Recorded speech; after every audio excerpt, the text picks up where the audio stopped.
पढ़ेंगे महाद्वीप, आप लोगों को हेडिंग देना भी है, महाद्वीप एवं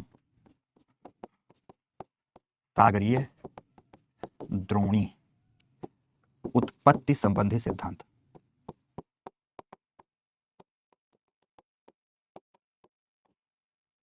उत्पत्ति संबंधी सिद्धांत, ये पढ़ेंगे।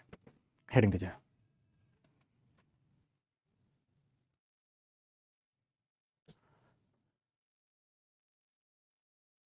ओके, क्लास के लिए थैंक यू। में पढ़ेंगे क्या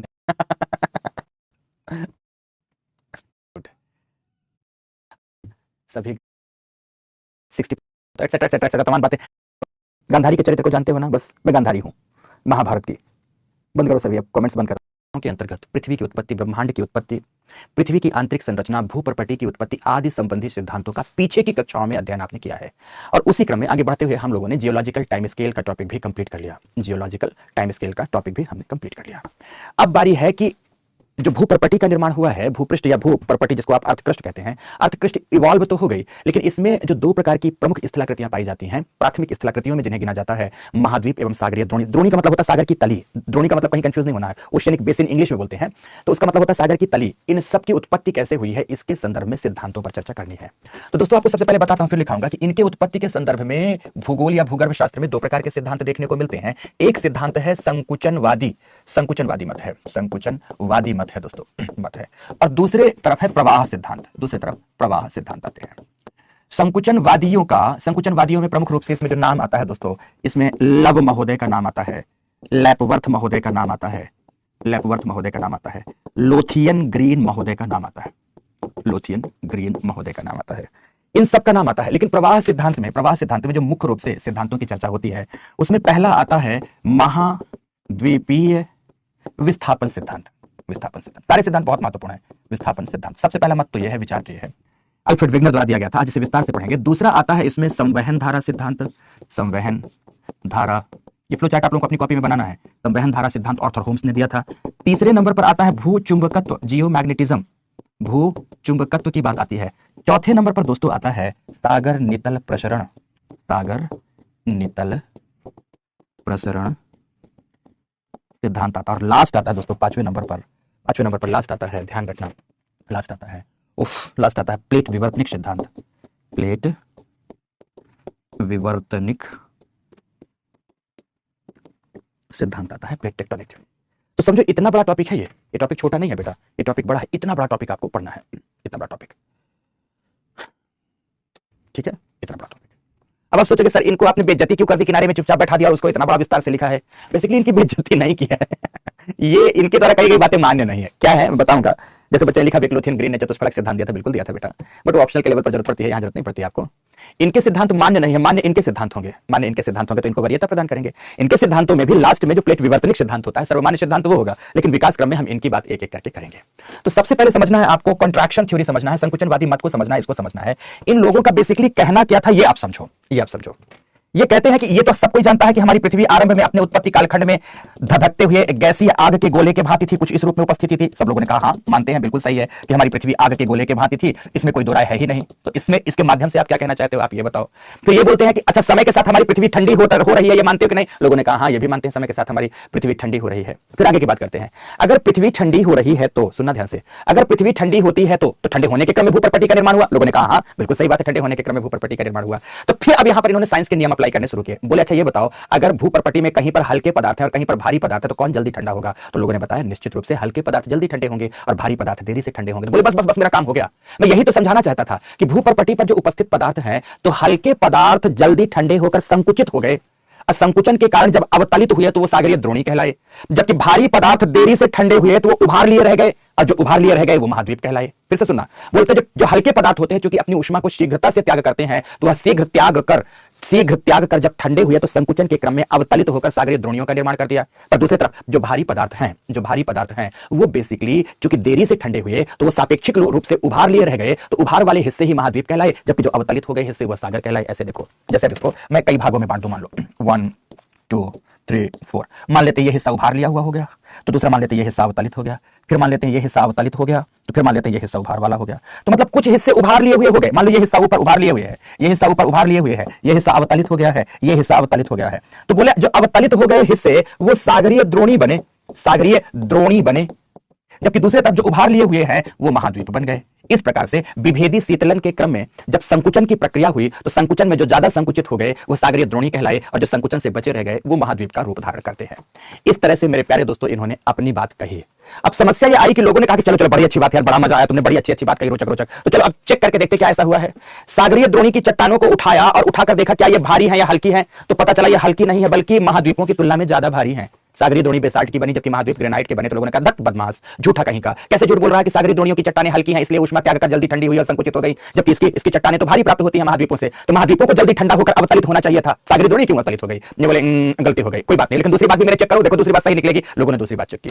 इन्होंने चेक क्या किया कि अगर सागरीय चट्टानें संकुचित हुई होती तो सागरीय चट्टानों में संकुचन के एविडेंस मिलते, चट्टानों में कंट्रक्शन के एविडेंस मिलते, लेकिन नहीं, ऐसा नहीं था। सागरीय चट्टानों की जब खोज की गई, तफ्तीश की गई, जांच की गई तो उनमें प्रसार के साक्ष्य मिले कि सागरीय चट्टानें संकुचित नहीं हुई बल्कि इनका फैलाव हुआ है। लोगों ने जब देखा कि इन चट्टानों का फैलाव हुआ है तो फिर से इनकी बात गलत हो गई। बोले धत झूठे, कुछ भी बोल दिया है, तेरी बात मैं मान लूंगा, ऐसे कैसे स्वीकार कर लिया। फिर इन्होंने क्या किया कि जब इनकी इस प्रकार की बातें स्वीकार नहीं किया तो फिर आकृति बताने लगे। उसी में लोथियन ग्रीन के चतुष्फलकीय सिद्धांत आता है कि चतुष्फलकीय सिद्धांत आता है कि नहीं आकृति को देख लो तो मेरी बात सही साबित हो जाएगी। लोगों ने बोला तू नंबर 1 का झूठा है, तेरी बात बिल्कुल नहीं मानूंगा, भट यहां से। और इस प्रकार से दोस्तों इनके सिद्धांत को नकार दिया गया क्योंकि जो बातें इन्होंने कही वैसी बातें बिल्कुल ही साक्ष्य के रूप में, एविडेंस के रूप में प्राप्त नहीं हुई। तो फिर आता है अस्तित्व में प्रवाह सिद्धांत। प्रवाह सिद्धांत ये जो महाद्वीपीय विस्थापन सिद्धांत है, इससे भी पहले महाद्वीपीय प्रवाह के रूप में टेलर महोदय ने अपनी व्याख्या कर दी थी। टेलर ने पहली व्याख्या कर दी थी, लेकिन टेलर का ही परिष्कृत रूप कुछ वैज्ञानिक नियमों का उपयोग करते हुए सबसे पहली बात अल्फ्रेड वेगनर ने महाद्वीपीय कॉन्टिनेंटल ड्रिफ्ट थ्योरी के रूप में इन्होंने प्रमाणित किया। दोस्तों प्रमाणित किया। इस तरह से यह सिद्धांत पहली बार वास्तविक रूप से अस्तित्व में आया। तो आप पहले आपने इतना तो लिख लिया होगा, इतना लिखने के बाद अब नीचे भाषा लिखेंगे। नीचे भाषा लिखेंगे, क्या लिखेंगे? लिखिए ध्यान से भाषा को लिखिए। संकुचनवादियों के अनुसार, संकुचनवादियों के अनुसार भूपर्पटी की उत्पत्ति, संकुचनवादियों के अनुसार भूपर्पटी की उत्पत्ति विभेदी शीतलन की प्रक्रिया से हुई है। विभेदी मतलब अलग अलग दर से, विभेदी शीतलन की प्रक्रिया से हुई है। भूपर्पटी की उत्पत्ति विभेदी शीतलन की प्रक्रिया से हुई है। पूर्ण विराम लगा दीजिए। बढ़ूं मैं आगे दोस्तों, बढ़ूं आगे। अब विभेदी शीतलन की प्रक्रिया के बाद आगे बढ़ता हूं। लिखो अर्थात वह भाग जो शीघ्र ठंडे होकर संकुचित हुए, शीघ्र ठंडे होकर संकुचित हुए, वहां अवतलन की वजह से सागरीय द्रोणियों की उत्पत्ति हुई। सागरीय द्रोणियों की उत्पत्ति हुई, जबकि देरी से ठंडे हुए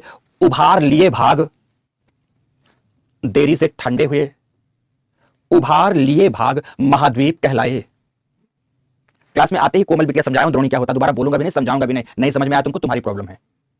महाद्वीप कहलाए, कहला गया महाद्वीप ना। तो एक तरफ ओशियनिक बेसिन बनी तो दूसरी तरफ कॉन्टिनेंट बने, है ना, दो चीजें विभेदी शीतलन की प्रक्रिया से। पूर्ण विराम लगा के लिखना, पहले चेंज करते हैं।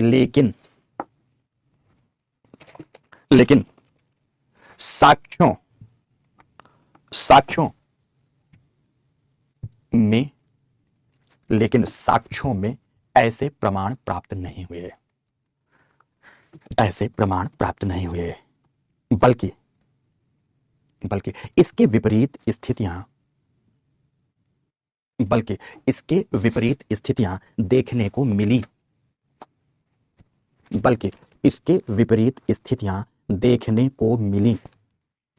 स्थिति एकदम अलग ही थी।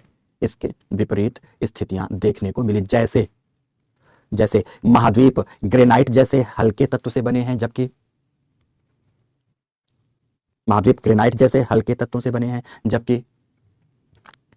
जबकि सागरीय द्रोणियां बेसाल्ट जैसे भारी तत्व से पूर्ण विराम, तत्व की जगह खारिज लिख सकते हैं, पूर्ण विराम, बात समाप्त। ठीक है ना। आगे लिखेंगे प्रश्न करते हुए। इसलिए संकुचनवादी मत को स्वीकार नहीं किया गया। संकुचन वादी मत को स्वीकार नहीं किया गया, पूर्ण विराम, बात खत्म यहां पर। अब आगे प्रवाह सिद्धांत लिखेंगे, हेडिंग देंगे प्रवाह सिद्धांत। प्रवाह सिद्धांत, अब प्रवाह सिद्धांत में डैश देकर लिखेंगे वैज्ञानिक सिद्धांतों पर आधारित, वैज्ञानिक सिद्धांतों पर आधारित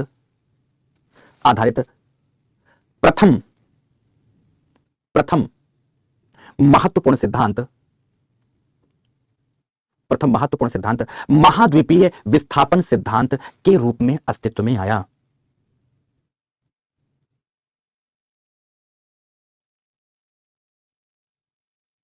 के रूप में अस्तित्व में आया, पूर्ण विराम। तो अब हेडिंग देंगे सभी कॉन्टिनेंटल ड्रिफ्ट थ्योरी। क्या देंगे हेडिंग सभी? Continental drift theory. यह अब आ गया महाद्वीपीय विस्थापन सिद्धांत।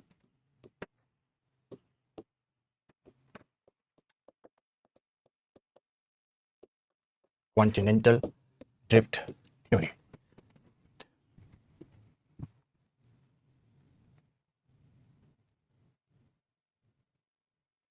लिख दिया, लिखे। इस सिद्धांत का प्रतिपादन, शुरुआत करेंगे, इस सिद्धांत का प्रतिपादन जर्मन जलवायुवेत्ता, जर्मनी के हैं ये, और ये भूगोलवेत्ता नहीं है, जलवायुवेत्ता है, जर्मन जलवायुवेत्ता अल्फ्रेड वेगनर द्वारा, अल्फ्रेड वेगनर द्वारा वर्ष 1912 ऑब्लिक लिख देंगे 15, जर्मन जलवायुवेत्ता अल्फ्रेड वेगनर द्वारा वर्ष 1912 ऑब्लिक देकर 15 में इनकी पुस्तक origin of continent and ocean, origin of continent and ocean में किया गया था, पूरी बात आपने लिखी। इस सिद्धांत का प्रतिपादन जर्मन जलवायुवेत्ता अल्फ्रेड वेगनर द्वारा वर्ष 1912-15 में इनकी पुस्तक origin of continent and ocean में किया गया था। अभी सिद्धांत अस्तित्व में नहीं आया, सिद्धांत आगे आएगा, किया गया था। सारे के सारे फैक्ट्स बेहद महत्वपूर्ण है इनकी पुस्तक। अब आपको सर ये 1912-15 क्या है? बेसिकली इन्होंने 1912 में अपनी पुस्तक लिखी थी जर्मन भाषा में, बट 1915 में इनकी पुस्तक आई इंग्लिश में, और इंग्लिश में उसका ट्रांसलेशन इस नाम से हुआ। बट रियल सेंस में पुस्तक 1915 में इंग्लिश में आ गई, लेकिन रियल सेंस में पब्लिश हुई थी 1918 में जाकर। इसलिए दो में से कोई भी वर्ष सही आप मान सकते हो, दोनों सही है, दोनों सही है बेटा। ओके, तो ये इनका हो गया इंट्रोडक्शन, ये हो गया इंट्रोडक्शन। महाद्वीप एवं सागरीय द्रोणियों की उत्पत्ति के संदर्भ में इन्होंने इस प्रकार से बात की थी। लिखें आप इसमें लिखेंगे, लिखें पूर्ण विराम लगाकर, जिसमें महाद्वीप एवं सागरीय द्रोणियों की उत्पत्ति के संदर्भ में, महाद्वीप एवं सागरीय द्रोणियों के उत्पत्ति के संदर्भ में साक्ष्यों पर आधारित प्रथम वैज्ञानिक व्याख्या देखने को मिलती है, ठीक है। अब हेडिंग देंगे, लिखें सिद्धांत की पृष्ठभूमि, क्या हेडिंग देंगे? इस सिद्धांत की, जो सिद्धांत इसकी पृष्ठभूमि क्या थी, आप सुनेंगे बहुत अच्छे से। बेसिकली हमने आपको पहली ही लाइन में बता दिया है कि जो अल्फ्रेड वेगनर थे, ये बेसिकली ये ज्योग्राफर नहीं थे, जियोलॉजिस्ट नहीं थे, बल्कि क्या थे? ये क्लाइमेटोलॉजिस्ट थे, जिनको आप मेटीरियोलॉजिस्ट भी कह सकते हैं, क्लाइमेटोलॉजिस्ट थे बेसिकली। जलवायुवेत्ता होने के वजह से यह दुनिया में इस बात के साक्ष्य जुटा रहे थे कि भूगर्भिक कालखंड में जलवायु परिवर्तन हुए हैं या नहीं। इसके एविडेंसेस जुटा रहे थे कि पृथ्वी की उत्पत्ति से लेकर वर्तमान कालखंड तक में जलवायु एक जैसी ही रही है या जलवायु में बदलाव आए हैं। जैसे मैंने कल तक आपको पढ़ाया है कि कभी आइस एज आया तो कभी वार्मिंग एज आया। देखो, जब भी कभी हिमयुग आया है और हिमयुग समाप्त हुआ तो फिर उसका मतलब है कि उसमें वार्मिंग एज आ गया है ना। आइस एज का मतलब होता है ग्लोबल कूलिंग एज। जैसे इस समय हम ग्लोबल वार्मिंग में है, तो नोटिस करो प्लीस्टोसिन कालखंड ग्लोबल कूलिंग रहा है, तो अब हम लोग ग्लोबल वार्मिंग में है। जब कूलिंग समाप्त होता है तो वार्मिंग एज आता है, ठीक है। ओके, ध्यान से यहां पर आप देखो, बेसिकली दोस्तों इसी संदर्भ में वो दुनिया भर में इस बात के साक्ष्य जुटा रहे थे कि पूरे भूगर्भिक कालखंड में, अर्थात पृथ्वी की उत्पत्ति से लेकर अब तक कितने बार किस प्रकार के जलवायु परिवर्तन हुए हैं, जलवायु में कैसे कैसे बदलाव आए हैं। ये बात जानने के क्रम में उन्हें दो ऐसे अद्भुत एविडेंसेस हाथ में लगे जिसको देखकर इनका मस्तिष्क ही चकरा गया कि दादारे ये क्या है, अब कैसे बात करें। क्या एविडेंसेस लगे इनके हाथ में? पहला एविडेंस समझो, पहला एविडेंस लगा इनको एकदम ट्रॉपिकल जोन में, उष्णकटिबंधीय क्षेत्र, उष्णकटिबंध का मतलब है गर्म क्षेत्र में, इनको उष्णकटिबंधीय गर्म क्षेत्रों में या विषुवतीय क्षेत्रों में हिमानियों के निक्षेप मिले। मैं यहां लिखता हूं गर्म क्षेत्र में किसके निक्षेप मिले? हिमानियों के निक्षेप मिले। हिमानी निक्षेप मिलते हैं। हिमानी का मतलब है बर्फ की बर्फ की नदियां हिमानी निक्षेप मिले तो ये इनका मन चकराया पहली ही बात से कि अरे यार, जहां इतना अधिक तापमान है कि चमड़ी धूप के प्रभाव से पिघली जा रही है, वहां हिमानियां कैसे हो सकती हैं? यहां हिमानियों के निक्षेप कैसे हो सकते हैं? हिमानियों के पुराने निक्षेपों को इवेपोराइट्स कहते हैं, तो यहां इवेपोराइट्स कैसे हो सकते हैं? दिमाग चकरा गया, अरे बाप रे बाप, ये क्या है? पहली बात ये आरती, निक्षेप का मतलब होता है डिपॉजिट, निक्षेप का मतलब होता है अवसादों का जमा। ठीक है, तो ये प्राप्त हुआ। दूसरा इनको क्या एविडेंस प्राप्त हुआ? ध्यान से, दूसरा इनको एविडेंस प्राप्त हुआ कि जर्मनी, ब्रिटेन, पोलैंड जैसे शीत कटिबंधीय प्रदेशों में, ठंडे प्रदेशों में, यहां गर्म क्षेत्र था तो दूसरी तरफ इनको हाथ लगा कि ठंडे क्षेत्र या ठंडे प्रदेशों में क्या पाया जाता है? कोयला पाया जा रहा है, कोयला के साक्ष्य या कोयला निक्षेप पाया जा रहा है। फिर इनका दिमाग चकरा गया कि अरे बाप रे बाप, ये क्या है? जर्मनी में कोयला कैसे आ गया? ब्रिटेन में कोयला कैसे आ गया? पोलैंड में कोयला कैसे आ गया? तो आप बोलोगे क्यों नहीं हो सकता? वहां कोयला नहीं हो सकता बेटा, वहां कोयला नहीं होना चाहिए, क्योंकि कोयले की आवश्यक शर्त है कि कोयला हमेशा हार्डवुड के रूपांतरण से बनता है। कैसे? जैसे मान लो कि यहां पर पूरा एक द्रोणी क्षेत्र है और यहां पर कठोर तने वाली कोई वनस्पति उगी हुई है, कठोर तने वाली वनस्पति उगी हुई है यहां पर। अब ये कठोर तने वाली वनस्पति उगी है, ये धीरे धीरे वनस्पति मरेगी और यहीं पर गिर जाएगी, और जब यहां पर गिर जाएगी तो इसके ऊपर धीरे धीरे नदियां क्या करेंगी? अवसादों का जमाव कर देंगी, डिपोजिशन हो जाएगा, और जब इसके ऊपर डिपोजिशन हो जाएगा तो ये वनस्पतियां यहीं पर दफन हो जाएंगी, यहीं दबी रह जाएंगी, और उच्च दाब तथा अनुकूल ताप के कारण यही वनस्पतियां किसमें बदल जाती हैं? कोल में बदल जाती हैं। लेकिन इनकी आवश्यक शर्त है कि ये हमेशा कठोर तने वाली वनस्पतियां होनी चाहिए। ठंडे प्रदेशों में वनस्पतियां कठोर नहीं होती बल्कि मुलायम होती हैं, तो जब वहां मुलायम वनस्पति है तो कोयला कहां से आ गया? जैसे उदाहरण देता हूं, अगर आप केला के तने को मिट्टी में दबाओगे तो कोयला नहीं बनेगा, पर आप सागौन के तने को दबा दो, साल के तने को दबा दो, महोगनी एबोनी के तने को दबा दो, इनके तने को मिट्टी में दबा दो, लाखों करोड़ वर्षों के उपरांत जब दाब बढ़ेगा तो यही वनस्पतियां कोयले में बदल जाती हैं। तो ध्यान रखना, कोयले का निर्माण हमेशा कैसी वनस्पतियों से होता है? हार्डवुड से होता है, और हार्डवुड टेम्परेट जोन में नहीं, ठंडे जोन में नहीं, बल्कि कहां पाई जाती है? ट्रॉपिकल जोन में पाई जाती है। तो बोलते हैं ये कि जब हार्डवुड ठंडे प्रदेशों में होती ही नहीं है तो यहां फिर कोयला कहां से आ गया, जबकि इसकी प्राप्ति बिल्कुल नहीं होनी चाहिए। ठीक उसी प्रकार से गर्म प्रदेशों में, मतलब ट्रॉपिकल जोन में, हिमानी जब होती ही नहीं है तो हिमानियों के निक्षेप कैसे आ गए? इन्हें दो अद्भुत एविडेंस प्राप्त हुए, ये साक्ष्य प्राप्त हुए दोस्तों, और इनका दिमाग चकरा गया। ये लो, मेरा भी दिमाग चकरा गया, मैं बैठ जाता हूं। अब ये बोलते हैं, हे ईश्वर, मस्तिष्क को पकड़े और बैठ गए, अब मैं क्या करूं? अब मैं कैसे बताऊं कि आखिर ये है क्या? सारा का सारा मेरा काम ही गड़बड़ कर गया। तो बोले कि अच्छा, अब ऐसी दशा में दो ही चीजें हो सकती हैं। इन्होंने विचार किया दोस्तों कि ऐसी दशा में दो ही चीजें हो सकती हैं, दो ही बातें हो सकती हैं जिसके कारण ऐसा हुआ होगा।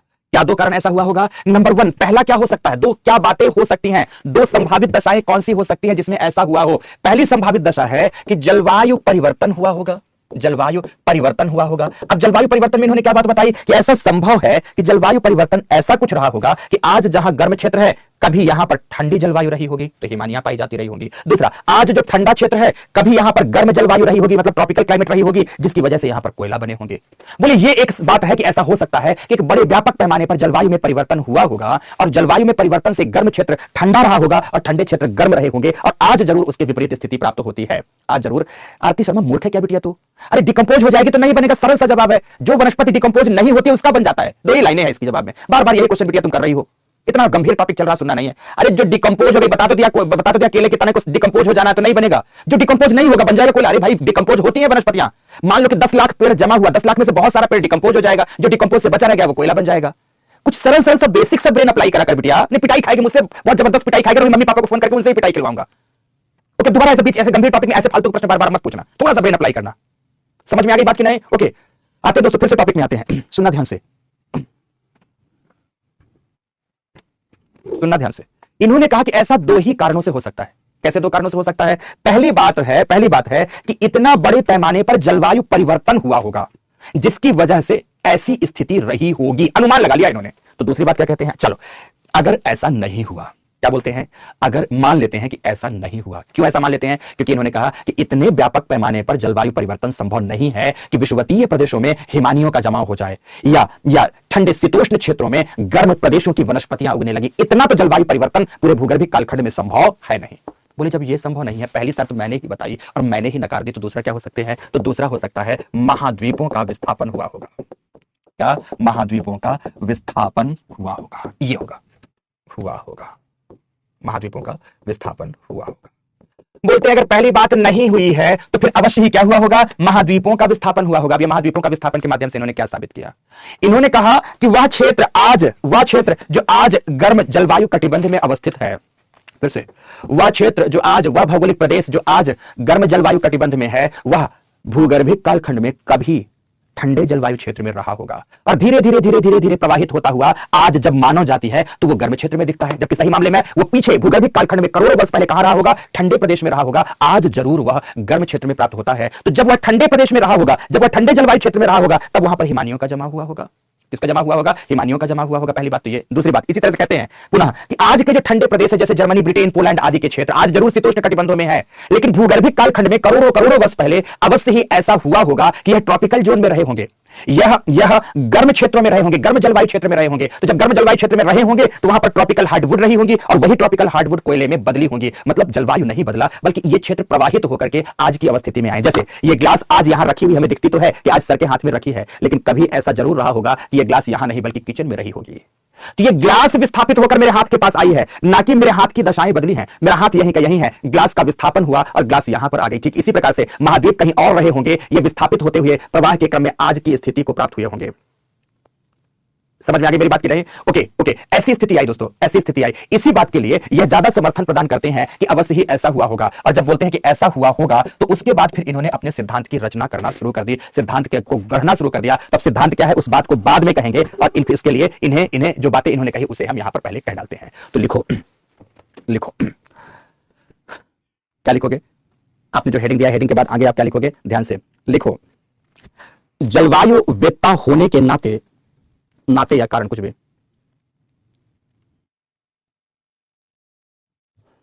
जलवायु वेत्ता होने के नाते वेगनर भूगर्भिक कालखंड में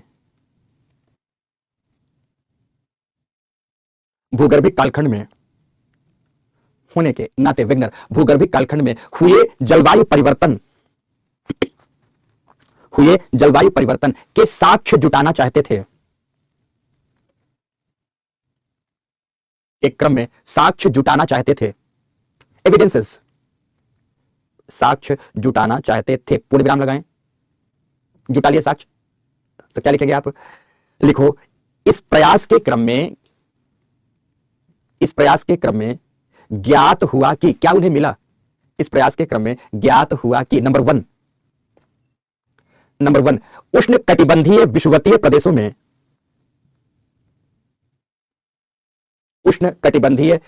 प्रदेशों में हिमानियों के निक्षेप उपस्थित है।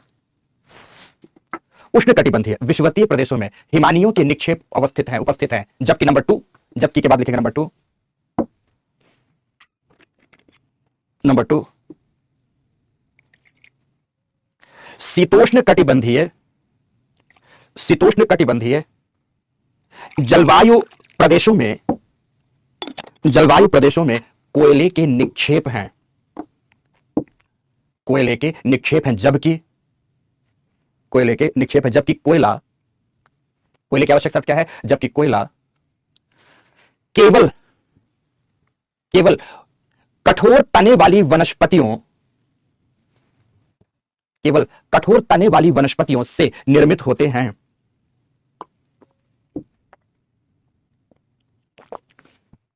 कठोर तने वाली वनस्पतियों से निर्मित होते हैं। पूर्ण विराम, पैरा चेंज करें। लिखिए, इन दोनों विरोधाभासी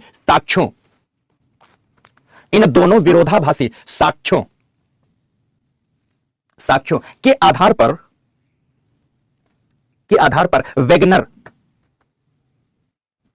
वेगनर निम्नलिखित दो निष्कर्षों की चर्चा करते हैं। दो निष्कर्षों की चर्चा करते हैं। किन निष्कर्षों की बात करेंगे? लिखो, नंबर वन कौन से निष्कर्ष हैं? सभी लोग लिखेंगे। नंबर 1, या कि वैश्विक स्तर पर भूगर्भिक कालखंड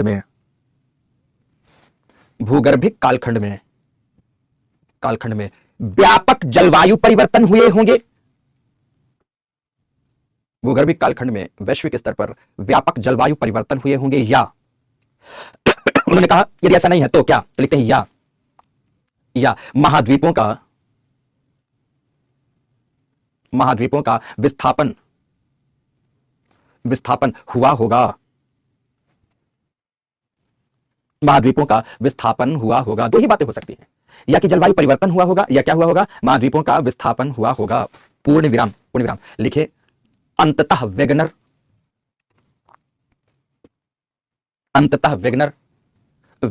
महाद्वीपीय विस्थापन का ही समर्थन करते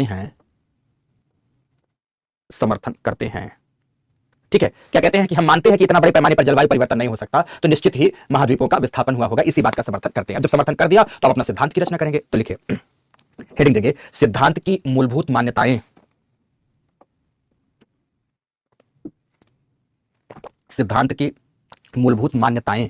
अब मान्यताओं पर बात करना है थोड़ी देर के लिए दोस्तों, मुझे सुनना ध्यान से। अब जब मैं इस सिद्धांत की मान्यता की बात करूंगा, मतलब जो वेगनर ने कहा मैं वही कहने जा रहा हूं। मैं अपनी तरफ से कुछ नहीं जोड़ रहा, बल्कि जो वेगनर ने कहा मैं वो कहने जा रहा हूं। वेगनर ने सही कहा तो मैं सही कहूंगा, वेगनर ने गलत कहा तो गलत कहूंगा। जब जो भी मैं बातें अब आगे कह रहा हूंगा, अगर आपको लगे कि मैं सही कह रहा हूं, अगर आपको ऐसा लगता है कि मैं सही कह रहा हूं, तो मान लेना कि वेगनर ने सही कहा। तो दूसरी तरफ से अगर लगे कि नहीं मैं गलत बोल रहा हूं, झूठ बोल रहा हूं, तो आप मान लेना कि वेगनर गलत बोल रहा है, राजेश सर कुछ नहीं होते, कोई नहीं होते बोलने वाले। थोड़ी देर तक आपको यह मानना है। या दूसरी बात बताता हूं कि आज रात में जब मैं सोया हुआ था तो मेरे सपने में वेगनर आए, और सपने में वेगनर आकर मुझे बोलते हैं, जा बच्चा जा राजेश मिश्र, तू आज अपने बच्चों को, अपने विद्यार्थियों को मेरा सिद्धांत पढ़ाने जा रहा है। मैं अपनी आत्मा तेरे अंदर डाल देता हूं, और आज समझो कि क्लास में खड़ा हुआ सामने इंसान कोई और नहीं है, वेगनर की आत्मा है। मतलब शरीर तो मेरा है, आत्मा मेरे अंदर वेगनर की प्रवेश कर गई है, और अब मैं जो कुछ भी बोलने वाला हूं तो आप मानेंगे वेगनर उबाच, वेगनर उबाच, वेगनर उबाच। कौन बोल रहा है? वेगनर बोल रहा है। तो मेरे ऊपर लांछन मत लगाना, जहां पर भी लांछन लगे वेगनर पर लांछन लगाना। जो अच्छी बात लगे तो वेगनर को थपथपाना, वेगनर की पीठ थपथपाना, मेरी नहीं। हाँ, इतनी बात जरूर है कि जहां आपको कमियां लगेंगी आपको आलोचना करने का मौका मैं अवश्य दे दूंगा। समझ में आ गई बात की नहीं? तो चलो अब शुरू करते हैं।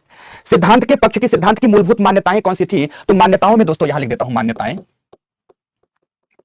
और मान्यताओं में इन्होंने पहली मान्यता ली, पहली फर्स्ट इनकी मान्यता थी, ध्यान से यहां लिखता हूं। पहली इन्होंने लिखा कि सियाल सीमा पर बिना रुकावट तैर रहा है। ये पहली बात इन्होंने कही। क्या कहा इन्होंने? लिखेंगे आप सब, सियाल सीमा पर बिना रुकावट तैर रहा। क्योंकि ठोस सियाल का घनत्व तरल सीमा की तुलना में कम है। इन्होंने सीधे कहा कि सियाल इज फ्लोटिंग ऑन सीमा। क्या बोला? सियाल इज फ्लोटिंग ऑन सीमा। सियाल किस पर फ्लोट कर रहा है? सीमा पर तैर रहा है। ठीक नौका के भांति वो तैरता है, नीचे सीमा है उस पर तैर रहा है। और हमारे महाद्वीप किससे बने हैं? सियाल से बने हैं। तो लिखेंगे हमारे महाद्वीप सियाल से ही निर्मित हैं। पूर्ण विराम।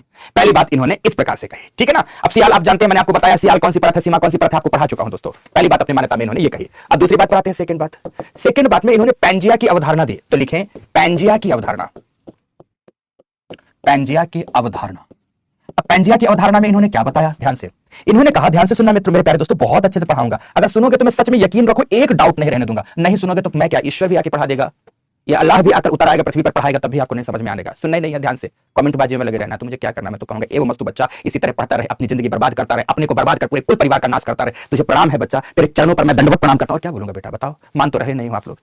जब गंभीर टॉपिक चल रहा हो उसमें भी जब कमेंट्स आ रहे हैं तो मैं क्या समझूंगा आप बहुत सीरियस हो। मेरा व्यंग समझ में आ जाए तो व्यंग ही मान लेना, पर मैं चाहता हूं बेटा बहुत अच्छे से पढ़ो, ठीक है। इसलिए मेरे तो दोस्तों आप पर मैं बोल रहा हूं कि आपका अपना भविष्य नहीं, पूरे घर परिवार कुल देश का भविष्य टिका है। आगे की लाइन अब सुनो, पूरे देश का भविष्य टिका है मेरे प्यारे दोस्तों। पूरे वंश परिपाटी का, नात रिश्तेदारों का, सबका भविष्य जुड़ा है आपसे। और आप जब सीरियस नहीं होते तो मेरा दिल रोता है, पता नहीं आप क्या करते हो। बताओ मैं क्या कहूं। तो चलो आज पैंजिया की अवधारणा सुना। ये क्या कहते हैं कि कार्बोनिफेरस कालखंड में, टाइम की बात करते हैं। किसकी बात करते हैं? कार्बोनिफेरस कालखंड की। मैंने आपको पढ़ाया है, कल ही पढ़ाया है। कार्बोनिफेरस कालखंड में आज का जितना भी पदार्थ, आज का जितना भी आप देख रहे हैं महाद्वीप, वह सारा का सारा महाद्वीप दक्षिणी गोलार्ध में, सारा महाद्वीप दक्षिणी गोलार्ध में एक साथ एक विशालकाय भूखंड के रूप में उपस्थित था। एक विशालकाय भूखंड के रूप में उपस्थित था। उस विशालकाय भूखंड को ही क्या कहा जाता था दोस्तों? पैंजिया कहा जाता था। क्या कहा जाता था दोस्तों? पैंजिया कहा जाता था। ध्यान रखना, पैन का मतलब होता है ऑल और जिया का मतलब होता है अर्थ। मतलब जब सारा का सारा EARTH, जब सारा का सारा भौगोलिक प्रदेश, पृथ्वी का मतलब यहां पर था महाद्वीप, जब सारा का सारा महाद्वीपीय भाग इकट्ठा प्राप्त होता था, ऑल अर्थ या ऑल कॉन्टिनेंट, अगर जिया का अर्थ आपको अर्थ नहीं लगाना तो कॉन्टिनेंट लगा सकते हो, जब ऑल कॉन्टिनेंट इकट्ठा था तो उसे ही हम क्या कहते थे, पैंजिया कहते थे।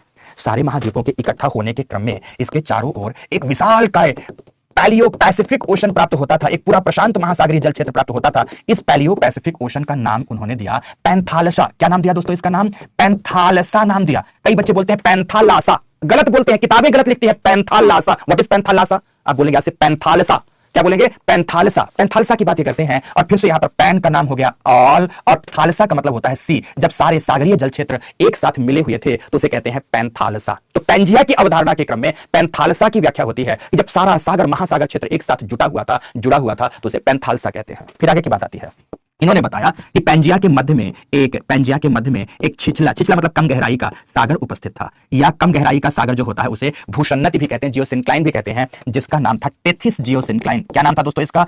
टेथिस जियोसिंक्लाइन, या इसी को आप कह सकते हैं टेथिस सी। सी की जगह आप कौन सा शब्द यूज कर सकते हो, मैं यहां लिख देता हूं, जियोसिंक्लाइन। हिंदी में बोलते हैं भूषण्णति, हिंदी में जियोसिंक्लाइन को क्या बोलते हैं? भूषण्णति। तो फिर से आप तीनों को एक साथ जोड़ता हूं। इन्होंने कहा कार्बोनिफेरस कालखंड में सारे के सारे महाद्वीप, आज के जितने महाद्वीप प्राप्त होते हैं, वह एक साथ दक्षिणी गोलार्ध में उपस्थित थे, जिनका केंद्र अफ्रीका के आज के डरबन नगर के समीप रहा होगा।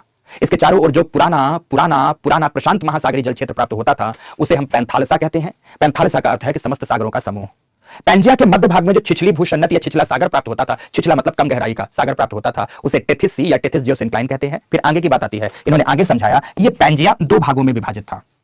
इसका उत्तर का भाग कहलाता था अंगारा लैंड, अंगारा लैंड कहलाता था, जबकि इसके दक्षिण का भाग कहलाता था गोंडवाना लैंड, गोंडवाना लैंड।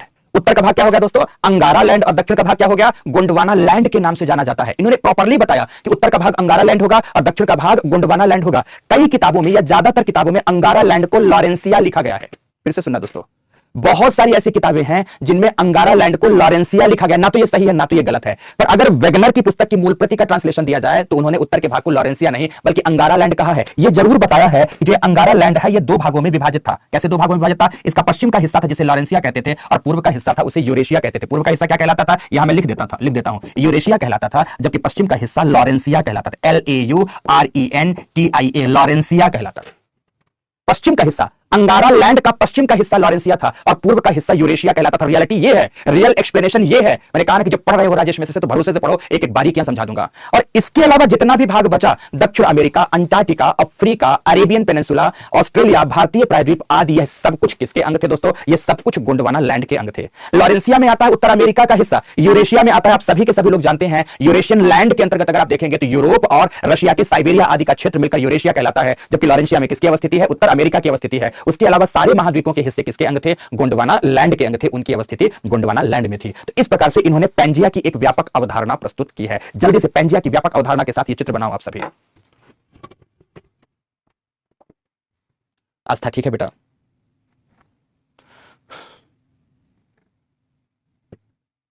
जल्दी से ये चित्र ऐसे बनाना, पूरी बातें लिखना, गलती मत करना, फिर मैं भाषा दूंगा आपको।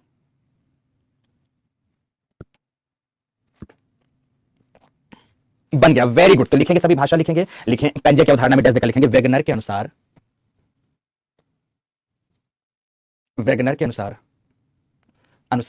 कार्बोनिफेरस कालखंड में, एकदम मस्तिष्क में बैठ जाएगा बेटा सब, बस सुनते चलो सभी। कार्बोनिफेरस कालखंड में आज का सारा महाद्वीपीय भूखंड, आज का सारा महाद्वीपीय भूखंड इकट्ठा, आज का सारा महाद्वीपीय भूखंड इकट्ठा दक्षिणी गोलार्ध में, इकट्ठा दक्षिणी गोलार्ध में पैंजिया के रूप में अवस्थित था। पैंजिया के रूप में उपस्थित था। सिमरन सिंह ठीक है बेटा, ठीक है, पैंजिया के रूप में उपस्थित था, जिसके चारों ओर पाया जाने वाला विशालकाय पूरा प्रशांत महासागर, पूरा का मतलब पैलियो पैसिफिक ओशन, जिसके चारों ओर पाया जाने वाला पूरा प्रशांत महासागर पैंथालसा कहलाता था।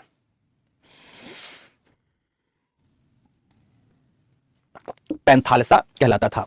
पूर्ण विराम, पूर्ण विराम। फिर लिखेंगे पैराचेंज करके इसी में, पैंजिया के मध्य में,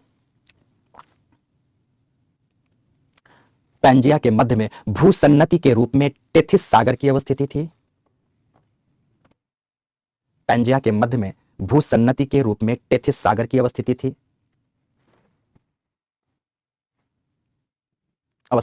जिसके उत्तर में अंगारा लैंड एवं दक्षिण में, जिसके उत्तर में अंगारा लैंड एवं दक्षिण में गोंडवाना लैंड था, गोंडवाना लैंड था। पूर्ण विराम। अब इसके भागों के बारे में नहीं लिखा रहा, ठीक है ना, बस इतनी बात कर रहा हूं, पूर्ण विराम। बस पैंजिया की अवधारणा हो गई। अब पैंजिया की अवधारणा के बाद अब आगे की चर्चा करूंगा। आगे की चर्चा क्या करना है? पैंजिया का विखंडन। तो तीसरे नंबर पर आप सभी पॉइंट लिखिए, पैंजिया का विखंडन।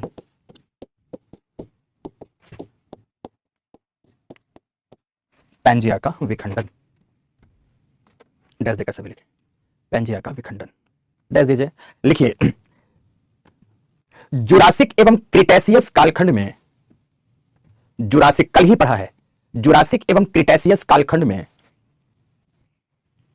में दो प्रकार की शक्तियों के प्रभाव से, दो प्रकार की शक्तियों के प्रभाव से पैंजिया विखंडित होकर प्रवाहित या संचरित होने लगा, प्रवाहित या संचरित होने लगा। दो प्रकार की शक्तियों के प्रभाव से पैंजिया प्रवाहित एवं संचरित होने, प्रवाहित या संचरित होने लगा। तो अब प्रवाह किधर हुआ? तो लिखना है चौथे नंबर पर, प्रवाह की दिशा, प्रवाह की दिशा किन किन दिशाओं में? तो प्रवाह की दिशा के दो भागों में कर देंगे, पश्चिम की ओर, पश्चिम की ओर। पश्चिम की ओर किसके प्रभाव से प्रवाहित हुआ? तो लिखेंगे पश्चिम की ओर, डैश देकर, पश्चिम की ओर चंद्रमा एवं सूर्य द्वारा आरोपित, चंद्रमा एवं सूर्य द्वारा आरोपित ज्वारीय बल के प्रभाव से पैंजिया के टूटे हुए हिस्से पश्चिम की ओर प्रवाहित हुए। किसके प्रभाव से? चंद्रमा एवं सूर्य के ज्वारीय शक्ति के प्रभाव से। इन्होंने बहुत अच्छे से समझाया कि मान लो कि अगर हम इसे मान लें कि ये हमारी पृथ्वी है, ये हमारी पृथ्वी है, पृथ्वी का ये अक्ष है, पृथ्वी पश्चिम से पूर्व की ओर घूमती है। पश्चिम से पूर्व की ओर घूमने का मतलब है इस दिशा की ओर घूम रही है पृथ्वी, ये पृथ्वी के घूर्णन की दिशा है। तो जब पृथ्वी इस दिशा की ओर घूमेगी, पृथ्वी का घूर्णन पश्चिम से पूर्व की ओर होगा, तो जो पैंजिया के टुकड़े होंगे इसके विपरीत दिशा में, अर्थात पूर्व से पश्चिम की ओर जाएंगे। ये ईस्ट है, तो ईस्ट टू किधर की ओर जाएंगे दोस्तों? वेस्ट की ओर जाएंगे। तो जो ज्वारीय बल है वो किधर की ओर लग रहा है? वह पूर्व से पश्चिम की ओर लग रहा है। इसीलिए महाद्वीप टूटकर किधर की ओर जा रहे हैं? पश्चिम की ओर जा रहे हैं। ज्वारीय बल कहते हैं कि चंद्रमा भूखंड को उठाया और पश्चिम की ओर खींच कर ले गया, या सूर्य भूखंड को उठाया और पश्चिम की ओर खींच ले गया, पश्चिमी प्रवाह, ठीक है ना, ज्वारीय बल के प्रभाव से। लिखो जिससे हुआ क्या? लिखो जिससे उत्तर अमेरिका एवं दक्षिण अमेरिका, उत्तर अमेरिका एवं दक्षिण अमेरिका अटलांटिक महासागर के सहारे, जन्नत परवीन दे सकती हो, अटलांटिक महासागर के सहारे अन्य भूखंडों से पृथक हो गए। कहते हैं ये उत्तर अमेरिका दक्षिण अमेरिका पश्चिम की ओर प्रवाहित होकर अलग हुए हैं, बीच का सागर अटलांटिक महासागर बन गया, ठीक है ना। पूर्ण विराम, अन्य भूखंडों के सहारे अन्य भूखंडों से पृथक हो गए, अटलांटिक महासागर के सहारे पृथक हुए हैं, ठीक है ना। हाँ बिल्कुल खिसक गया होगा, ठीक है। तो पहली बात तो ये हो गई कि पश्चिम की ओर प्रवाह हुआ। अब दूसरी बात इन्होंने क्या कहा है? उत्तर की ओर, उत्तर की ओर प्रवाह, उत्तर की ओर प्रवाह की दिशा। अब उत्तर की ओर किन कैसे प्रवाह हुआ? लिखें उत्तरी प्रवाह दो शक्तियों की परिणाम स्वरूप हुआ। उत्तरी प्रवाह में दो शक्तियों की बात इन्होंने की, दो शक्तियों के प्रवाह स्वरूप हुआ। पहली शक्ति थी विषुवतीय उत्प्लवन बल। क्या थी पहली शक्ति? विषुवतीय उत्प्लवन बल पहली शक्ति थी कि इक्वेटर की ओर फोर्स ऑफ बॉयंसी लगता है, क्योंकि इक्वेटर का क्षेत्रीय विस्तार सर्वाधिक है। ये ऐसा ये कहते हैं, मैं नहीं कह रहा हूं, मैं बोला हूं कि जो भी कह रहे हैं ये कह रहे हैं, मैं एक शब्द नहीं कह रहा हूं, वेगनर महोदय के शब्द निकल रहे हैं। बोलते विषुवतीय क्षेत्रफल अधिक है तो विषुवत में घूर्णन दर अधिक है। विषुवत के घूर्णन की वजह से सेंट्रीफ्यूगल फोर्स, जिसे आप फोर्स ऑफ बॉयंसी के रूप में देख सकते हैं, उत्प्लवन बल के रूप में देख सकते हैं, वह तीव्र लगता है। तो इसके प्रभाव से चूंकि महाद्वीप दक्षिणी गोलार्ध में थे तो धीरे धीरे विषुवत की ओर खिसकने लगे, विषुवत की ओर खिसकने लगे। फिर आगे बोलते हैं कि न्यूटन कहते हैं जो पिंड गतिमान होता है वह गतिमान ही रहना चाहता है, और गति में और सहायक भूमिका किसने निभाई? तो दूसरे बल की इन्होंने बात कही है। लिखे ध्रुवीय आकर्षण बल, लिखेंगे ध्रुवीय आकर्षण बल। आप सभी जानते हैं दोस्तों कि विषुवत रेखा की तुलना में ध्रुवों में गुरुत्वीय बल उच्च होता है। तो ध्रुव अपनी ओर आकर्षित किया, उत्तरी ध्रुव अपनी ओर आकर्षित किया, तो महाद्वीप उत्तरी गोलार्ध की ओर संचरित हो गए, उत्तरी गोलार्ध की ओर संचरित हो गए, ठीक है ना। ध्रुवीय आकर्षण बल। लिखो नीचे लिखेंगे कि इनके प्रभाव से ही आज दुनिया का 80% महाद्वीपीय हिस्सा, इस बल के प्रभाव से ही आज दुनिया का 80% महाद्वीपीय हिस्सा उत्तरी गोलार्ध में अवस्थित है। 80% से अधिक हिस्सा कहां अवस्थित है? उत्तरी गोलार्ध में अवस्थित है। पूर्ण विराम। ये दो प्रकार की शक्तियों की मुख्य बात करते हैं, सूर्य एवं चंद्रमा के ज्वारीय बल की, दूसरा विषुवतीय उत्प्लवन एवं ध्रुवीय आकर्षण बल की। प्रवाह की दो दिशाओं की बात करते हैं, बोलते केवल दो ही दिशाओं में प्रवाह हुआ है, पश्चिम की ओर एवं उत्तर की ओर। ध्यान रखना दोस्तों, ये जो बात करते हैं हर बात की आलोचना होगी आगे, पर इन्होंने कहा क्या क्या इनके शब्दों में आपको तैयार करना पड़ेगा। फिर आगे क्या करते हैं, प्रवाह की दिशा बता दी इन्होंने। फिर 5वें नंबर पर आते हैं, 5वें नंबर पर आते हैं द्वीपों की उत्पत्ति पर बात कही है। तो लिखेंगे नेक्स्ट द्वीपों की उत्पत्ति के साथ इसके लिए अंतः महासागरीय तटों की भी बात आती है, पर कोई बात नहीं। क्या लिखेंगे? द्वीपों की उत्पत्ति। एक बच्चे ने पूछा एनएच क्या है? एनएच है नॉर्दर्न हेमिस्फीयर, उत्तरी गोलार्ध। ठीक है, द्वीपों की उत्पत्ति। अब द्वीपों की उत्पत्ति के बारे में इन्होंने कहानी सुनाई। अब उस कहानी को सुना, आपको तो पता है मैं कहानी आपको सुनाता रहता हूं ज्योग्राफी की। क्या कहानी सुनाई इन्होंने? उस बात को सुनना है, ठीक है, उस बात को। दोस्तों एक बहुत इमरजेंसी कॉल है, मेरे फादर का कभी क्लास के टाइम पर करते नहीं है, पर आखिर ऐसा क्या है, मैं एक बार जस्ट आपकी क्लास रोकूंगा नहीं, मैं जस्ट यहीं पर 1 मिनट के लिए, है ना, 1 मिनट के लिए जस्ट।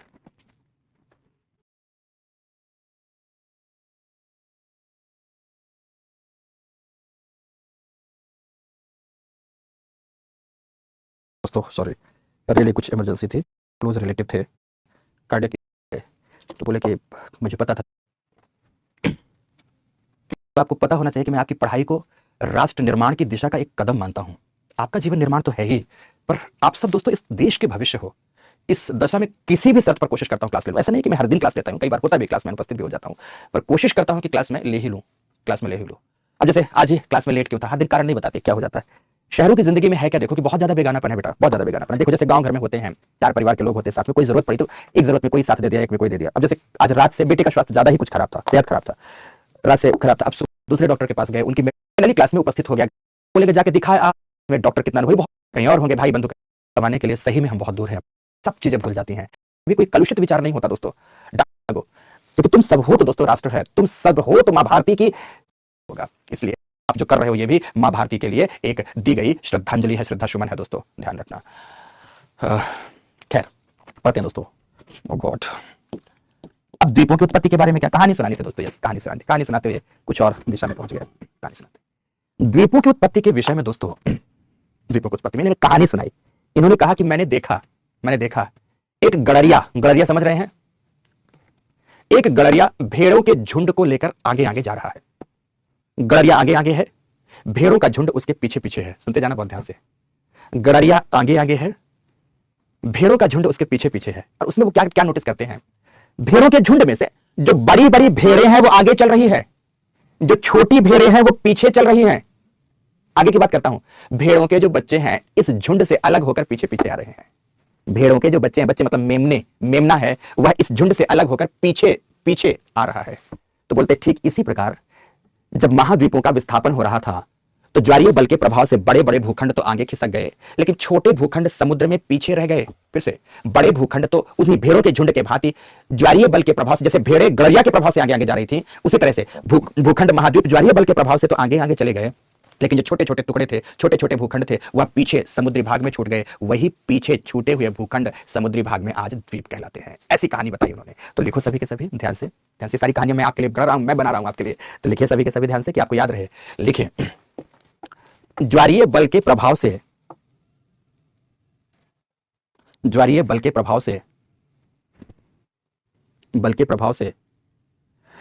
भूखंड के बड़े बड़े महाद्वीपीय हिस्से आगे खिसकते चले गए, लेकिन छोटे हिस्से सागर में पीछे छूटकर द्वीपों के रूप में दिखाई देने लगे। पूर्ण विराम लगाएं। दुनिया के सभी द्वीप समूहों की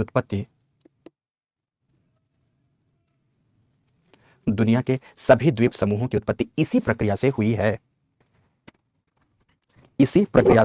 है। पूर्ण विराम। इसी प्रक्रिया से हुई है, पूर्ण विराम। अब द्वीपों की उत्पत्ति के बाद क्या लिखाऊंगा दोस्तों आपको, सभी लोग ध्यान से आगे इन्होंने बात की है उसकी बात करता हूं। 6वें नंबर पर लिखेंगे भूकंप, ज्वालामुखी एवं वलित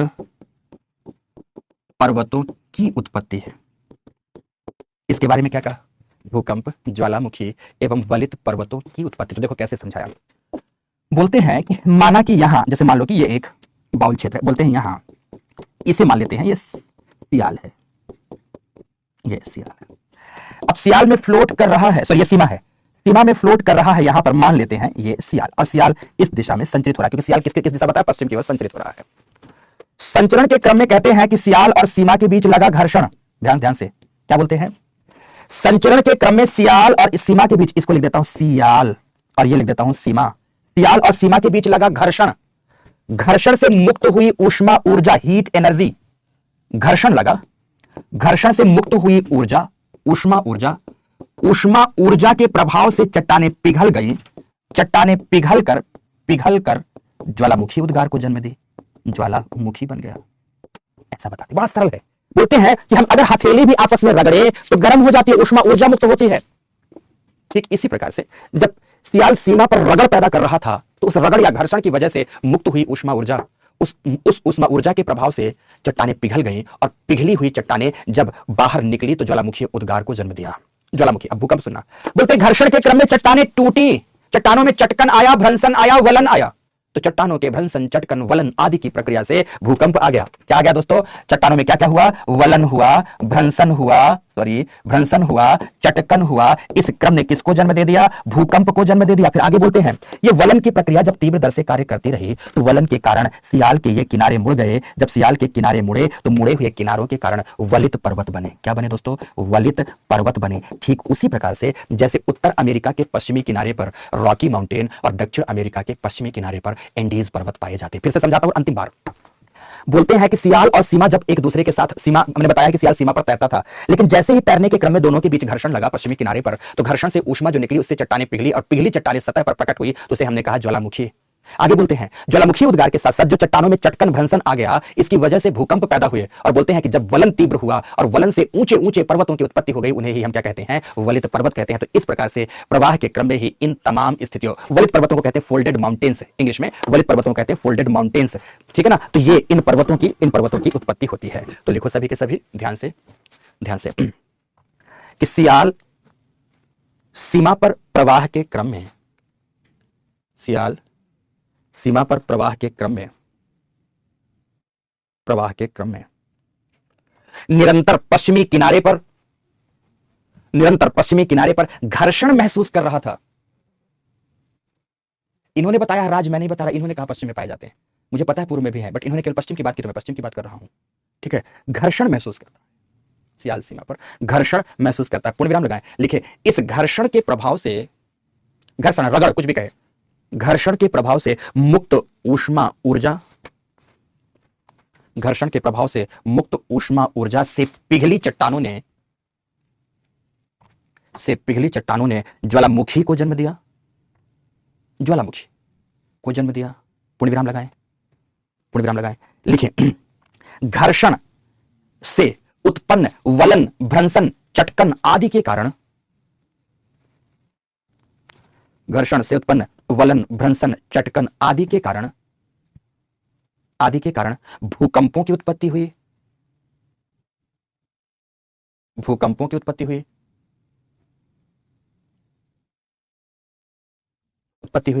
फिर पूर्ण विराम लगाकर, साथ ही सियाल के पश्चिमी एवं उत्तरी किनारों से, उत्तर की ओर संचरित हुआ तो उत्तरी किनारा, पश्चिम की ओर संचरित हुआ तो पश्चिमी किनारा। सियाल के पश्चिमी एवं उत्तरी संचरण से किनारों के वलन के कारण वलित पर्वत श्रेणियों की, सेंटेंस बिगड़ गया पर आप ठीक कर देना, वलन के कारण वलित पर्वत श्रेणियों की उत्पत्ति हुई थी।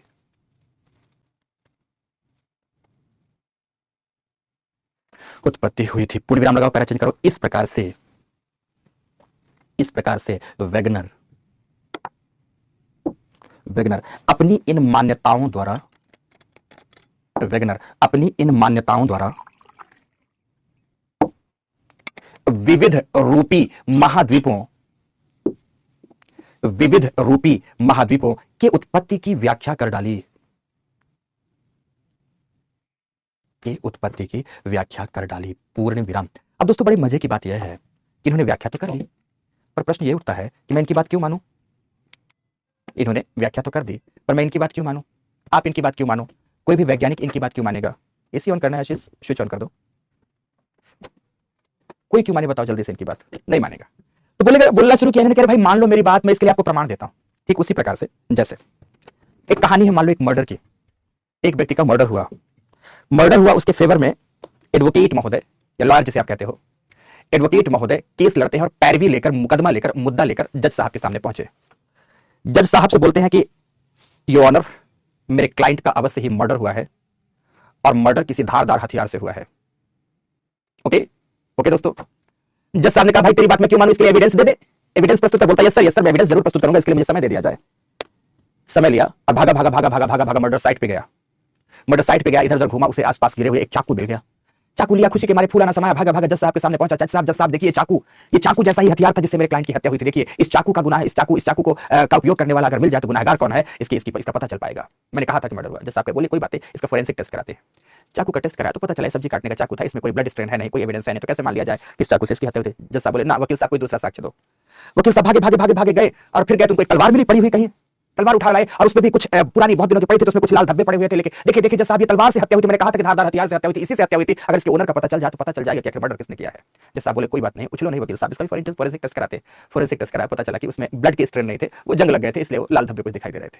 तो कुल मिलाकर मेरे कहने का मतलब है कि जज साहब अपनी बातों को प्रमाणों के माध्यम से सिद्ध करने का, वकील साहब अपनी बातों को प्रमाणों के माध्यम से सिद्ध करने का प्रयास करते हैं। इसी तरह से ऐसा ही कुछ प्रयास साक्ष्यों के माध्यम से, प्रमाणों के माध्यम से अपनी बातों को प्रूफ करने का प्रयास वेगनर महोदय करना चाहते हैं। तो लिखें सभी के सभी ध्यान से, सिद्धांत के पक्ष में हेडिंग देंगे, सिद्धांत के पक्ष में प्रस्तुत किए गए साक्ष्य या प्रमाण।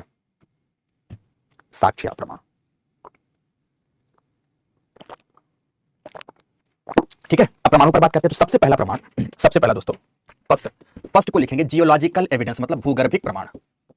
भूगर्भिक भी लिख सकते हैं, भूगार्भिक भी लिख सकते हैं, भूगर्भिक प्रमाण। अब भूगर्भिक प्रमाण में उन्होंने क्या बातें प्रस्तुत की? सबसे पहले बिंदु को कहा जिग सबसे पहला प्रमाण ये दिया। बेसिकली एक व्यक्ति का नाम है प्लेफेसेट, अब भूल जाना नाम, कोई जरूरत नहीं है। प्लेफेसेट महोदय ने वेगनर से पहले ही यह बात प्रमाणित कर दिया था कि अटलांटिक महासागर के दोनों ओर के महाद्वीपों को यदि उठाकर आपस में जोड़ दिया जाए, ये अद्भुत रूप से आपस में जुड़ जाते हैं।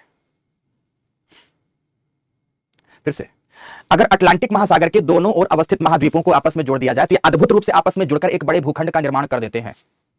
उसी बात को आधार के रूप में इन्होंने लिया और उन्होंने बताया कि यदि गोंडवाना लैंड एवं अंगारा लैंड के टुकड़ों को पास लाया जाए तो यह जुड़कर के एक बड़े भूखंड का निर्माण करते हैं। यह बात प्रमाणित करती है कि निश्चित रूप से ऐसी घटना कभी ना कभी घटित अवश्य हुई होगी। कैसे? सुनना ध्यान से। जैसे मान लो कि यहां पर है दोस्तों दक्षिण अमेरिका। क्या है? दक्षिण अमेरिका। यह दक्षिण अमेरिका की अवस्थिति। अब अफ्रीका की अवस्थिति यहां पर है, अफ्रीका को उठा के ले आओ और यहां ऐसा रखो, दोस्तों दिस वन, ये अफ्रीका है, ऐसा रखो तो ये अफ्रीका यहां से जुड़ जाता है। ये जो बीच का खाली स्थान है यहां अगर ऐसा इसे जोड़ने की कोशिश करो तो यहां अंटार्कटिका जुड़ जाता है। ये जो स्थान आपको खाली दिख रहा है यहां अगर जोड़ो तो यहां भारतीय प्रायद्वीप जुड़ जाता है। ये जो खाली स्थान देख रहे हो आपको, यहां पर मेडागास्कर आ जाता है। ये जो खाली स्थान आप देख रहे हो तो दोस्तों यहां पर ऑस्ट्रेलियन भूखंड आ जाता है। मतलब बोलते हैं ये कि गोंडवाना लैंड के सभी टुकड़ों को अगर लेकर पास लाया जाए तो ये अद्भुत रूप से एक साथ जुड़कर एक बड़े भूखंड का निर्माण करते हैं। देखो ये हो गया साउथ अमेरिका, ये हो गया अफ्रीका, ये हो गया अंटार्कटिका, ये हो गया ऑस्ट्रेलिया और ये हो गया आपका इंडिया। और ये सब भूखंड आपस में जुड़कर एक बड़े भूखंड का निर्माण करते हैं, एक पुनः गोंडवाना लैंड का निर्माण कर देते हैं। यह बात प्रमाणित करती है कि निश्चित रूप से यह भूखंड कभी एक साथ अवश्य रहे होंगे।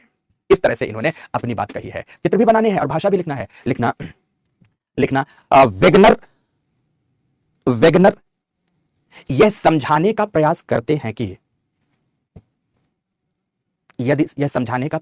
कि अटलांटिक महासागर के दोनों तटों में, अटलांटिक महासागर के पूर्वी एवं पश्चिमी तटों में, ऐसा लिख दो, अटलांटिक महासागर के पूर्वी एवं पश्चिमी तटों में अद्भुत साम्यता, जिक्साफिट का मतलब क्या है? टेढ़ा मेढ़ा फिट, समरूपता, भौगोलिक समरूपता। तो अद्भुत समरूपता या साम्यता देखने को मिलती है।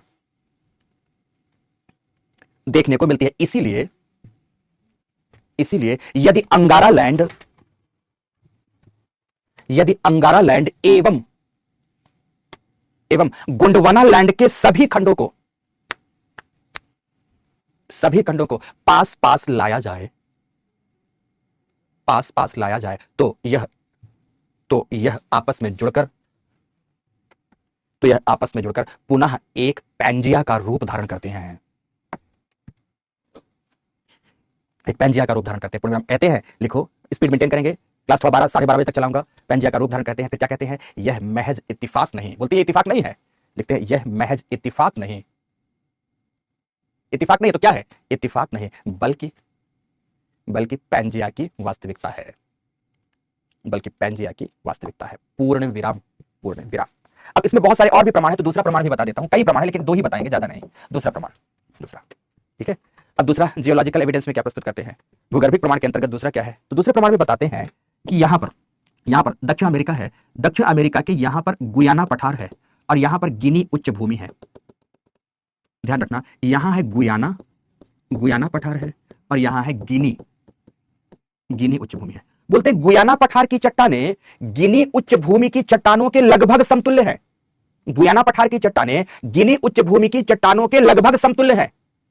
पर आज अफ्रीका में एक पाई जाती है, एक दक्षिण अमेरिका में पाई जाती है। यदि दोनों को ले आकर करीब जोड़ दिया जाए तो ये जुड़ करके यह कहती हैं कि कभी जब मेरी उत्पत्ति हुई रही होगी तो मैं एक साथ थी, आज हम दोनों बहनों को अलग कर दिया गया है। कभी जब मैं बनी होंगी तब मेरी उत्पत्ति कालखंड एक रही होगी, आज हम जुड़वा बहनों को एक दूसरे से दूर दूर कर दिया गया है, ब्याह कर दिया गया है। बाकी जब जन्म लिए थे तो हम साथ ही जन्म लिए थे। समझ गए मेरी बात की नहीं? ये कहते तो लिखो दूसरे नंबर पर गुयाना उच्च भूमि एवं गिनी पठार की चट्टानें एक ही कालखंड एवं संरचना वाली हैं, एक ही कालखंड एवं संरचना वाली हैं, जो कि इस बात का प्रमाण है कि इनकी उत्पत्ति एवं अवस्थिति एक ही कालखंड में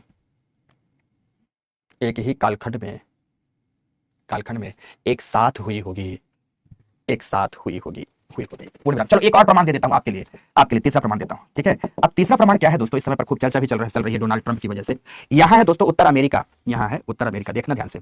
यहां है माना कि उत्तर अमेरिका, दिस वन हडसन की खाड़ी, Alaska, California, Mexico, Yucatan peninsula, Panama, etcetera. इसके साथ यहां प्राप्त होता है, इसके पास दोस्तों ध्यान रखना, यहां प्राप्त होता है दोस्तों आपका ग्रीनलैंड। ये ग्रीनलैंड की अवस्थिति, यहां प्राप्त होता है आपका ग्रीनलैंड। अब आगे देखना, अगर उत्तर अमेरिका के, अब यूरोप के इस हिस्से को इधर लाएंगे तो आइबेरियन पेनिनसुला यहां चला जाता है और यह हिस्सा प्राप्त होता है कुछ इस तरह से। पास लाना। और यहीं पर एक छोटा हिस्सा प्राप्त होता है ब्रिटिश द्वीप समूह का। यहां पर है ब्रिटिश द्वीप समूह, अब बोलते हैं ध्यान से देखना, बोलते हैं यहां पाई जाती है एक श्रेणी जिसको कहते हैं न्यू इंग्लैंड रेंज, यहां पाई जाती है ग्रीनलैंड रेंज, यहां पाई जाती है स्कॉटलैंड रेंज और यहां पाई जाती है स्कैंडिनेविया। 4 श्रेणियों की बात है। 1 2 3 4। नाम लिखूं क्या?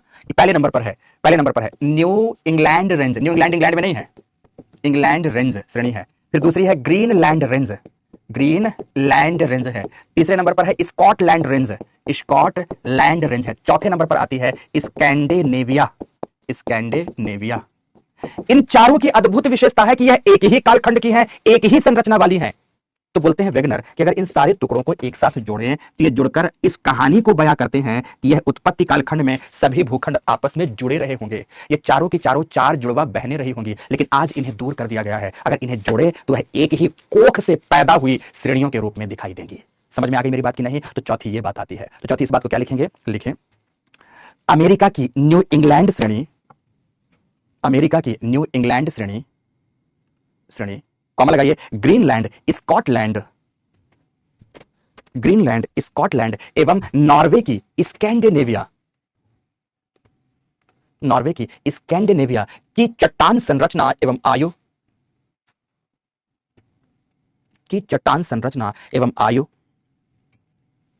एक ही है, जो इस बात का प्रमाण है कि उत्पत्ति कालखंड में यह अवश्य ही आपस में जुड़ी रही होगी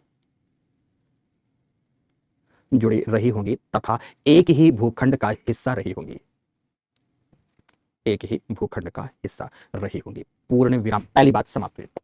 अब दोस्तों ये अलग अलग हैं, ये कहानी को मैं एक और कहानी से सुनाता हूं ताकि आपको याद रहे। निश्चित रूप से कहानी को आप एंजॉय करोगे, ध्यान से सुनना। दोस्तों माना कि दो प्रेमी युगल हैं, जैसे नाम प्रेमियों का आएगा तो लबों पे मुस्कुराहट तो आ ही जाएगी। माना कि दो प्रेमी युगल हैं, आप सुनते जाना ध्यान से। दौर 1980 और 90 के दशक का है, जब मोबाइल फोन थे नहीं, दूरियां इतनी थी कि रोज एक दूसरे से मिल सकते नहीं थे, बेताबियां कुछ इस कदर थी कि एक दूसरे से बातें किए बिना रह सकते नहीं थे। तो अपनी बातें अपने प्रेमी तक संप्रेषित करने के लिए पत्र का सहारा लेना पड़ता था, और पत्र भी चोरी छुपे किसी ऐसे माध्यम से पहुंचाया जाता था जो कम से कम उनके पापा की पकड़ में तो बिल्कुल ना आए। दोस्तों लिखा पत्र। हारून तुम्हें हंसी नहीं आती, कोई बात नहीं बेटा, तो मस्ती करो, नहीं आती हंसी तो मजे से रहो, पर कहानी को सुन लो। उन्होंने पत्र लिखा और पत्र लिखकर बड़े अच्छे शब्दों का प्रयोग किया। पत्र लिखा और पत्र लिखकर किसी माध्यम से उनके घर तक पहुंचाया। इत्तेफाक कुछ ऐसा था कि जैसे ही पत्र पहुंचा, डोरबेल बजे, गेट में पिताश्री आए और पिताश्री के हाथों में डाकिया पत्र पहुंचाया। पिताजी मां को बुलाते हैं, बोलते हैं सुनो ये क्या है। मां बोलती मुझे तो नहीं पता क्या है। बोले अपनी बिटिया को बुलाओ। बिटिया बेचारी डरी सहमी सी आती है, उस पत्र को दिखाते हैं, पत्र भेजने वाले का नाम बोलते हैं। बिटिया बेचारी डर जाती है, कुछ नहीं बोलती, चुपके से भागकर अपने कमरे में चली जाती है। पिताजी उस पत्र को देखते हैं और देखकर क्रोध से आपा खो बैठते हैं। क्रोध से आपा मतलब पत्र उनका आया हो और वो पिताजी के हाथों में लग गया हो।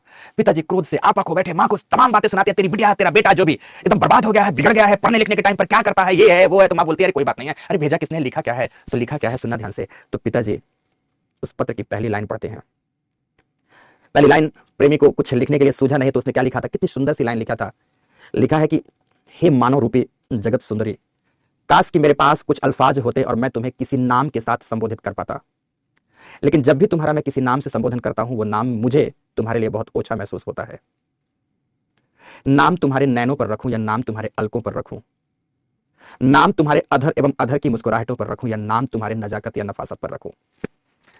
जब पिता इस प्रकार का पत्र पढ़ता है दोस्तों सच बताऊं तो पढ़कर तो अंदर से बाग बाग हो गया कि वाह यार, लिखने वाले ने लिखा तो बहुत खूब है यार। पर दोस्तों दिखाना तो गुस्सा ही है दिखाना तो, अब सुनना पत्र कहां ले जाकर जोड़ूंगा, बहुत अच्छे से सुनना।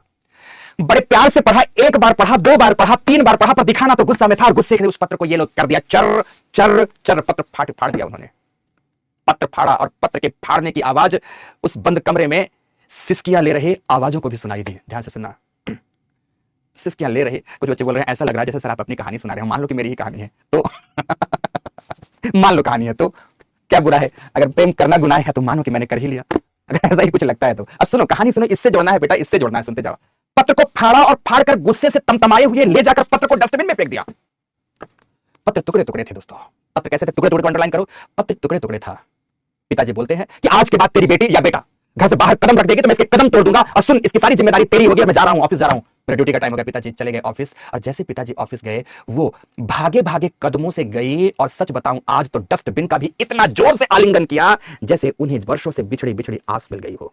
डस्टबिन में फाड़कर फेंके गए पत्र के प्रत्येक टुकड़े को निकाला, प्रत्येक टुकड़े को निकालकर टेबल में बिछाया, टेबल में बिछाकर उन सारे टुकड़ों को एक साथ जोड़ने की कोशिश की, और जोड़ने की कोशिशें सफल रही। और जैसे वो सारा पत्र एक साथ जुड़ गया तो दोस्तों पहले तो वो पत्र टुकड़े टुकड़े में था, अलग अलग बिखरा हुआ था, लेकिन जब जुड़ा तो पत्र की वही खूबसूरत इबारत, पत्र की वही खूबसूरत कहानी जो फाड़ने के पहले गढ़ी गई थी उनके सामने फिर से आ गई। उन्होंने मुस्कुराते हुए लबों के साथ आंखों में अश्क भरकर उस पत्र को पढ़ा और कलेजे से लगा लिया, कलेजे से लगा लिया।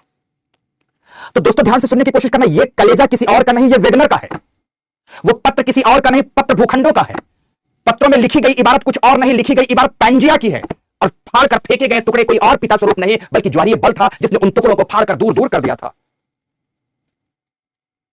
दूर दूर कर दिया था। ज्वारीय बलों ने, पिता कोई और नहीं था बल्कि ज्वारीय बल था, उन पत्रों के टुकड़ों को फाड़कर दूर दूर कर दिया था। लेकिन जैसे ही हमने उन टुकड़ों को एक साथ जोड़ा फिर से वह पैंजिया की कहानी उभर कर आ गई, अर्थात एक काल खंड में पैंजिया अवश्य रहा होगा। ऐसी बात प्रमाणित कर देते हैं कौन, वेगनर। कौन प्रमाणित कर देते हैं, वेगनर। समझ में आ गई मेरी बात की नहीं? यही है दोस्तों जियोलॉजिकल एविडेंसेस, यही है जियोलॉजिकल एविडेंसेस। ठीक है ना? एक बच्चा बोलता है मेरी मम्मी ने बहुत पीटा था अरे भाई उस कहानी से बाहर आ जाओ, अब तो मैंने रिलेट कर दिया। अब तो मैंने रिलेट कर दिया, समझ में आया ना कहानी समझाना क्या चाहता था। ये है कहानी बेटा, ये है रिलेशन। अब मैंने रिलेट करके आपको समझा दिया, क्लियर होगा। अब तो नहीं भूलेगा ना कि भूखंड उन्होंने जोड़कर बताए कि भूखंड आज जरूर टूटे हैं पर कभी एक अवश्य रहे होंगे, कभी एक अवश्य रहे होंगे। अब आगे की बात करते हैं। भरोसा है मेरा कि आपने ठीक से समझा होगा दोस्तों, ठीक से समझा होगा। अब दूसरे नंबर पर बारी आती है। कैसे क्लास रुकी हुई है क्या, एक बार देखना कि बस वीडियो यहाँ पर पॉज दिख रहा है। दूसरे नंबर पर यहाँ पर देखना ध्यान से कि दूसरा एविडेंस उन्होंने लिया पैलियो क्लाइमेटिक एविडेंस, पूरा जलवायविक प्रमाण लिया। क्या लिया दोस्तों? पूरा जलवायुविक प्रमाण लिया, पूरा जलवायु प्रमाण। लिखो पूरा जलवायु प्रमाण। इसे आप एक्सप्लेन कर चुके हैं इसलिए केवल बिंदु लिखना है।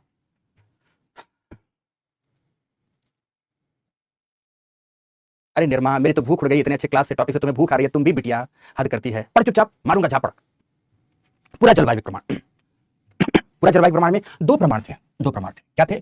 उष्ण कटिबंधों में, केवल सिंपल लिख देंगे, उष्ण कटिबंधों में हिमानी निक्षेप, हिमानी निक्षेप जो ऊपर लिखा है आपने बस वही बिंदु यहां पर लिख देना है। और नीचे शीत कटिबंधों में कोयला, कोयला का पाया जाना, पाया जाना, पाया जाना लिख दिया इतना, पाया जाना। जलवायु परिवर्तन का नहीं, जलवायु परिवर्तन सिद्ध, जाओ बेटा जाओ तुम, जलवायु परिवर्तन का नहीं बल्कि महाद्वीपीय विस्थापन का प्रमाण है। विकास कहां पे हो बेटा, कितना ठंडा है? ठंडी तो खत्म हो चुकी है। प्रमाण है पूर्णविराम, महाद्वीपीय विस्थापन का प्रमाण है। ऊपर पहले बात कर ही चुके हो, ठीक है ना। अब तीसरे नंबर पर एक देना है दोस्तों, तीसरे नंबर पर फिर इन्होंने एक और प्रमाण दिया जिसको कहते हैं पैलियो फॉसिल्स एविडेंसेस, पूरा जीवाश्म प्रमाण, पूरा जीवाश्म प्रमाण। अब पूरा जीवाश्म प्रमाण में इन्होंने क्या कहा, लिखेंगे सभी, पूरा जीवाश्म प्रमाण में लिखेंगे, लिखेंगे गोंडवाना लैंड के सभी हिस्सों में, गोंडवाना लैंड के सभी हिस्सों में नाम लिख रहा हूं, एक ही कालखंड के ग्लासोप्टेरिस, ये हिंदी इंग्लिश एक ही है, ग्लासोप्टेरिस फर्न, देवनागरी में चाहो तो लिख दो, हिंदी इंग्लिश एक ही है। एक ही कालखंड के ग्लासोप्टेरिस फर्न एवं मर्शूपियल के साथ साथ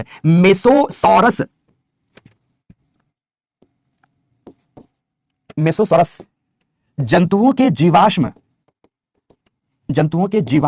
पाए जाते हैं। एक ही कालखंड के, ग्लासोप्टेरिस फर्न मतलब होता है वनस्पति, मर्शूपियल एवं मेसोसॉरस जंतु के जीवाश्म पाए जाते हैं। जबकि आज ये सभी खंड अलग अलग कटिबंधों में अवस्थित हैं। जबकि आज ये सभी खंड अलग अलग कटिबंधों में अवस्थित हैं। पूर्ण विराम लगा दो, कटिबंधों में अवस्थित है, पूर्ण विराम लगा दो, फिर लिखो इससे प्रमाणित होता है कि उत्पत्ति कालखंड में ये सभी भूखंड एक ही स्थान पर समान जलवायु कटिबंध में रहे होंगे, एक ही स्थान पर समान जलवायु कटिबंध में रहे होंगे। चौथा बिंदु, फोर्थ एंड लास्ट पॉइंट आज की क्लास का, जैविक प्रमाण, बायोलॉजिकल एविडेंस। जैविक प्रमाण में लिखे स्कैंडिनेविया, चांदनी पढ़ाएंगे बेटा, अभी वो टॉपिक आया नहीं है। स्कैंडिनेविया में पाया जाने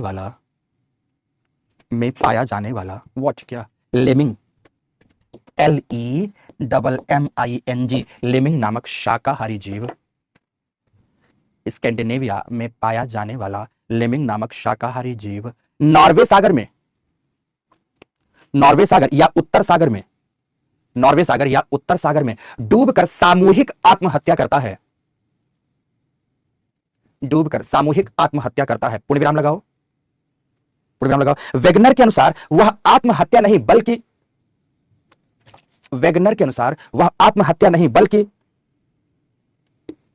कहां, वेगनर के अनुसार वह आत्महत्या नहीं बल्कि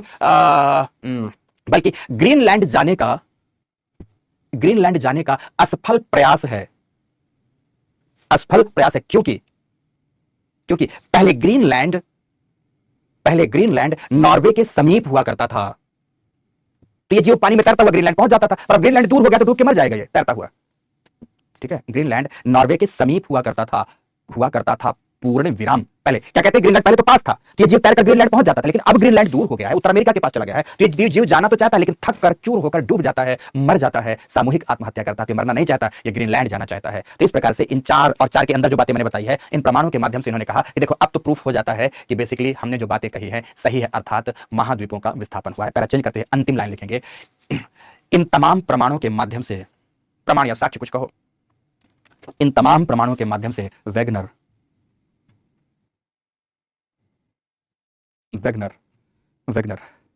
यह साबित करने का प्रयास करते हैं कि महाद्वीपों का विस्थापन अवश्य हुआ होगा। पूर्ण विराम। बात समाप्त। क्लास समाप्त। दोस्तों, इनकी आलोचना और इनके सिद्धांत का महत्व, ये दोनों पक्ष कल पढ़ेंगे, और इसको पढ़ाने के बाद कल ही संवैनिक धारा सिद्धांत और भू चुंबकत्व वाले टॉपिक में प्रवेश कर जाएंगे। आज की यह कक्षा यहीं तक। आशा करता हूं